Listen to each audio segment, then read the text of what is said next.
5, 4, 3, 2, 1.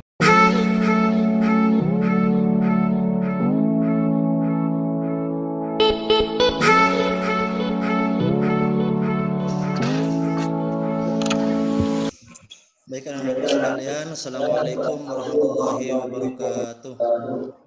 Waalaikumsalam warahmatullahi taala wabarakatuh. Apa kabar anak-anak sekalian? Bapak doakan semoga kalian semua dalam keadaan sehat walafiat dan selalu dijaga oleh Allah Subhanahu wa taala. Baik anak-anak, sebelum pelajaran ini Bapak mulai, marilah kita sama-sama berdoa. Silakan Nailul Falahah teman-temannya dipimpin dalam pembacaan doa.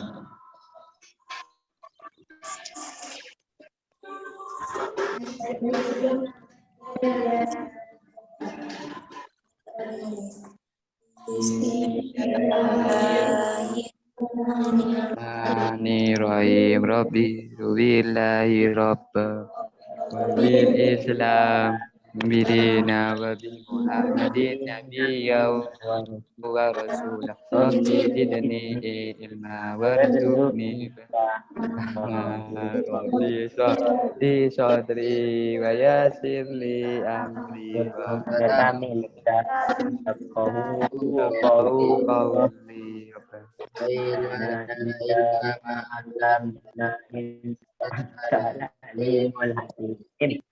Baik, sebelum melanjutkan pada pelajaran, coba Bapak absen satu persatu dulu ya. Muhammad Nafi, Eva Eliana, Fani Sutrisno, Muhammad Kayis, Imro'atul Anisa, Lulu Firdausia, Yulianti, Siti Rohani. Pertemuan kali ini adalah membahas tentang kehadiran Islam mendamaikan bumi Nusantara dengan subpembahasan berkembangnya Islam di Nusantara. Perhatikan ya.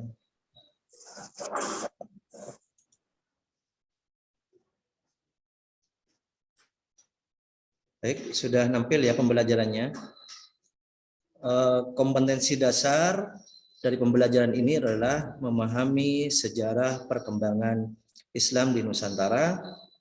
Kemudian tujuan pembelajarannya, setelah pelajaran ini disampaikan, kalian bisa mengetahui dan memahami cara masuknya Islam di Nusantara. Nah, ini peta konsepnya. Awal lahirnya Islam di periode Mekah dan periode Madinah ya. Baru nanti kita akan masuk ke sub materi, yaitu masuknya Islam ke Nusantara. Di mana masuknya Islam ke Nusantara ini ada dua topik bahasan yang akan kita bahas. Yang pertama adalah alur perjalanan dakwah Islam di Nusantara, kemudian bagaimana cara-cara dakwah Islam di Nusantara itu sendiri. Baik, yang pertama adalah Islam di periode Makkah. Ini di masa awal Islam itu lahir di Mekah. Islam awalnya disiarkan secara rahasia atau sembunyi-sembunyi oleh Rasulullah SAW. Namun pada masa ini banyak juga para penduduk Mekah yang dimudahkan oleh Allah untuk segera masuk Islam. Pun diantaranya adalah istri Nabi SAW, yaitu Khadijah binti Khuwailid. Kemudian ada sahabat-sahabat Nabi, Abu Bakar As-Siddiq, Ali bin Abi Thalib, Zaid bin Harithah, Ummu Aiman. Ini orang-orang yang pertama kali masuk Islam begitu ya, yang mudah yang mudah tergerak hatinya untuk masuk Islam, yaitu Ammar bin Yasir, Khabbab bin Arad, Utsman bin Affan, kemudian Abdurrahman bin Auf, ada Sa'ad bin Abi Waqqas, Thalhah Arqam, Sa'id bin Zaid, Abdullah bin Mas'ud, Utsman bin Mahzun, dan Suhaib bin Rumi. Jadi ini adalah Islam pada awal-awal di Makkah. Dan misi rahasia ini atau proses dakwah Islam secara sembunyi-sembunyi ini berkisar antara 3 tahun, kira-kira 3 tahun, dan selama 3 tahun itu ada 40 orang yang memeluk Islam. Para pemeluk Islam yang pertama ini terdiri dari orang miskin, bahkan banyak juga dari mereka yang waktu itu masih berstatus sebagai budak atau hamba sahaya. Perjuangan Nabi Muhammad begitu berat, begitu dapat tantangan sengit dari warga kota Mekah, karena memang agama Islam ini menurut bangsa jahiliyah adalah agama baru, sehingga dianggap menentang dari agama-agama atau kepercayaan mereka sebelumnya. Kita tahu bahwasanya kaum jahiliyah itu pada awalnya menyembah Lata dan Uzza. Jadi diperintahkan oleh Allah Subhanahu wa taala untuk kemudian pindah atau hijrah ke kota Madinah. Nah, kemudian pada materi yang selanjutnya ini atau pembahasan selanjutnya ini kita akan belajar bagaimana Islam itu di periode Madinah. Nah, jadi sebelum Islam datang ke Indonesia, memang Islam pada awalnya lahir di Mekah, kemudian Rasulullah SAW hijrah ke Madinah. Nah, setelah tiba dan diterima oleh penduduk Madinah, Madinah itu dulu namanya masih Yastrib ya, jadi belum bernama Madinah. Jadi Rasulullah itu pindah dari Mekah ke Yastrib atau yang saat ini dikenal dengan kota Madinah. Nabi resmi menjadi pemimpin di kota itu, di kota Madinah. Nah, dari sinilah kemudian sejarah dalam dunia Islam dimulai. Jadi ada perbedaan antara Islam di Mekah dengan Islam di Madinah. Islam di Mekah, Rasulullah itu berjuang begitu gigih untuk menyebarkan agama ini, agama Islam ini, dan sulitnya minta ampun karena di situ banyak ditentang. Jadi tidak seperti di Madinah. Di Madinah justru Rasulullah mendapatkan sambutan yang baik dari kaum Ansor namanya. Kaum Ansor itu adalah penduduk asli kota Madinah, sementara kaum Muhajirin itu adalah sahabat-sahabat Rasulullah dan juga Rasulullah sendiri yang berhijrah dari Makkah ke Madinah. Jadi Rasulullah mempunyai 2 fungsi di sini.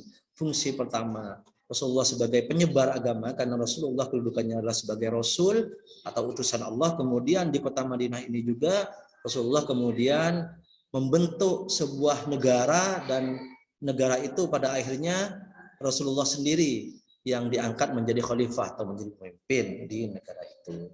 Selanjutnya kita langsung saja ya masuk bagaimana cara masuknya Islam ke Nusantara di sini.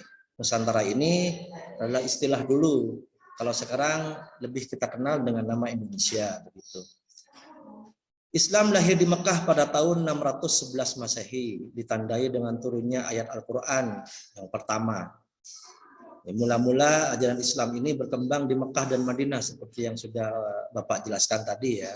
Kemudian berkembang di seluruh Timur Tengah. Jadi awalnya Islam ini lahir di Mekah dulu, kemudian hijrahnya Nabi di Madinah, akhirnya Islam berkembang di Madinah. Kemudian setelah itu berlanjut ke daerah Timur Tengah. Jadi hampir secara keseluruhan Timur Tengah itu sudah terkena penyebaran agama Islam, baik yang dilakukan oleh Nabi SAW ataupun yang dilakukan khalifah setelahnya atau sahabat-sahabat setelahnya, Khulafaur Rasyidin. Ya. Kemudian dari Timur Tengah Islam berlanjut penyebarannya ke Eropa Selatan dan ke timur hingga ke Indonesia begitu. Menurut penelitian sejarah terbaru, masuknya Islam ke Indonesia ini pada abad ke-7 Masehi atau 1 Hijriah dibawa oleh pedagang dari Arab. Saat itu para saudagar Muslim selain berniaga juga mempunyai tujuan lain, yaitu menyebarkan dakwah Islam kepada masyarakat banyak atau kepada masyarakat luas. Hal ini sesuai dengan hadis Nabi Shallallahu Alaihi Wasallam, alur dakwah masuknya Islam di Nusantara. Masuknya agama Islam di Nusantara ini berbagai cara ya. Jadi ada banyak cara yang akhirnya menjadikan Islam ini sampai ke Nusantara. Begitu. Dalam beberapa sumber sejarah disebutkan bahwasanya Islam masuk ke Indonesia atau ke Nusantara ini pada abad ke-7. Cuman berkembangnya pemeluk ajaran Islam di Nusantara ini secara jelas itu ada di abad ke-13. Di sini ada 4 teori yang menyebutkan bahwasanya Islam itu sampai ke Nusantara. Dari 4 teori ini ada beberapa perbedaan ya. Teori Mekah itu menyebutkan bahwasanya proses masuknya Islam ke Indonesia itu langsung dari Mekah atau dari Arab. Terjadi pada sekitar abad ke-7 Masehi. Dibawa oleh siapa? Menurut teori Mekah dibawa oleh pedagang dari Timur Tengah itu. Selain memiliki misi dagang juga memiliki misi dakwah.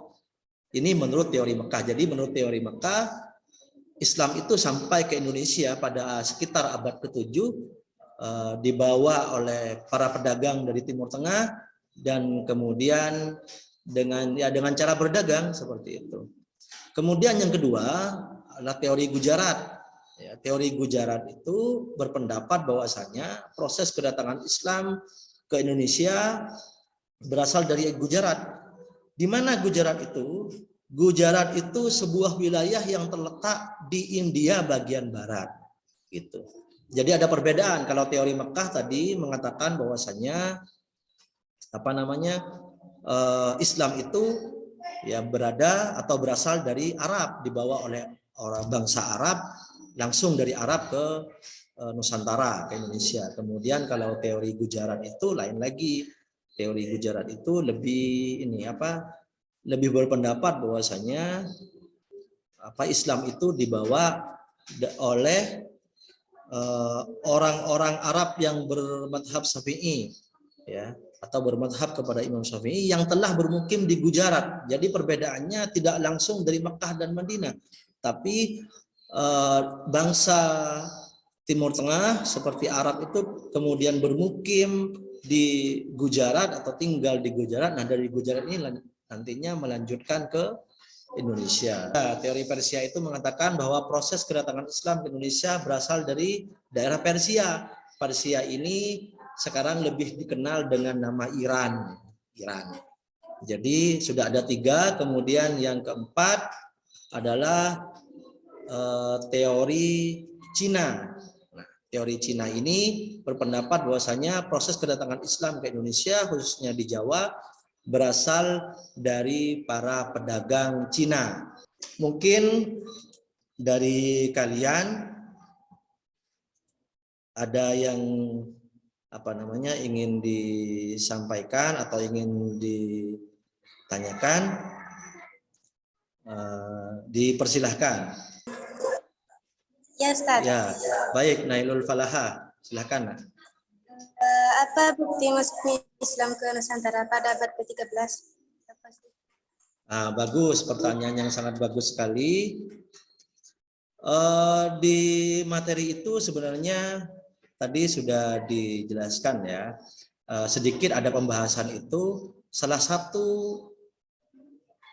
informasi atau salah satu sumber menyatakan bahwasanya Islam itu pada awalnya masuk ke abad ke-7. Ini saya mulai dari masuknya dulu ya. Abad ke-7, kemudian berkembang di Nusantara ini pada abad ke-13. Apa buktinya? Nah, ini yang menjadi pertanyaan dari Nailul Falaha tadi. Bukti bahwasanya, salah satu bukti bahwasanya Islam itu sudah berkembang pada abad ke-13 itu yaitu adanya Kerajaan Samudra Pasai. Jadi Kerajaan Samudra Pasai itu berdiri atau ada sejak abad ke-13 begitu. Jadi Kerajaan Samudra Pasai ini menjadi salah satu bukti bahwasanya Islam itu sudah ada atau sudah berkembang di Nusantara ini. Setelah kalian mempelajari atau belajar tentang proses awal masuknya Islam ke Nusantara itu sebagai tindak lanjut dari pembelajaran, Bapak ingin kalian melihat, mengamati, sekaligus membaca ya beberapa literasi atau buku-buku, catatan-catatan yang sudah Bapak share tadi di grup WA, agar itu dibaca. Kemudian kalian tugasnya adalah membuat kesimpulan dari beberapa pertanyaan atau dari beberapa materi tersebut. Kalian membuat kesimpulan, kemudian di akhir materi itu Bapak sudah berikan beberapa sub latihan ya, agar kalian bisa mempertajam kembali materi, tidak hanya dengan segi menganalisis, tapi juga bisa mengerjakan latihan-latihan yang ada sebagai media evaluasi pembelajaran kita pada hari ini. Baik, setelah ini Bapak ingin kalian bisa mempresentasikan ya, setelah nanti kalian berdiskusi terlebih dahulu. Boleh diskusinya di di grup WA, dan jika memang ada hal-hal yang sulit dimengerti atau ada hal-hal yang menurut kalian penyelesaiannya itu sulit untuk dipecahkan, maka kalian boleh nantinya berkonsultasi pada pembelajaran yang selanjutnya, begitu ya anak-anakku sekalian. Itu saja mungkin yang bisa Bapak sampaikan pada pertemuan kali ini. Kita akan bertemu kembali pada pembelajaran pendidikan agama Islam pada pertemuan berikutnya. Saya harap atau Bapak harap kalian bisa belajar kembali, membaca kembali literatur atau modul atau beberapa catatan yang sudah Bapak berikan tadi. Sebelum Bapak tutup, mari kita berdoa kembali untuk menutup pelajaran, agar pelajaran yang sudah kita lewati bersama atau pelajaran yang sudah Bapak berikan pada hari ini bisa bermanfaat bagi Bapak pribadi khususnya dan bagi kalian semua. Baik, silakan Muhammad Nafi dipimpin teman-temannya untuk berdoa menutup pelajaran pada kali ini.